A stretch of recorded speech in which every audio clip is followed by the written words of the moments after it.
Ayan guys, unboxing tayo guys ng order kong kawali sa Lazada.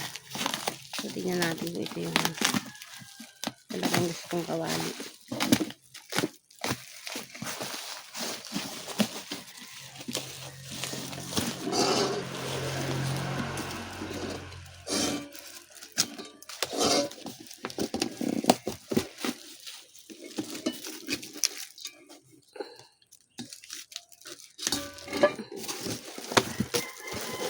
OMG. Ito na nga siya. Nakasale lang to guys.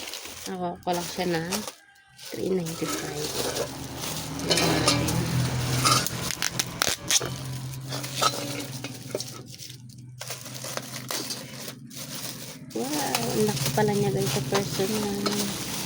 Ayan. Ayan.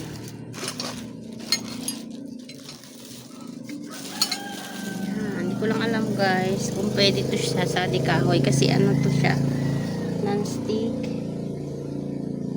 Ay gas na siguro dito sa kanyang kanyang handle.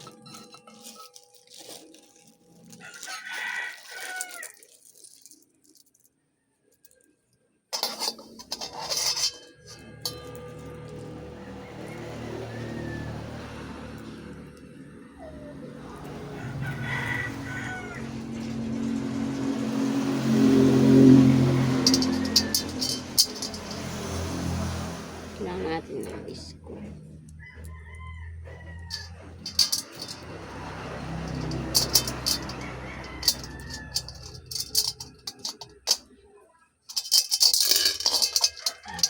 Hindi mo natin kakabit guys kasi hindi ko pa siya gagamitin. Ayan.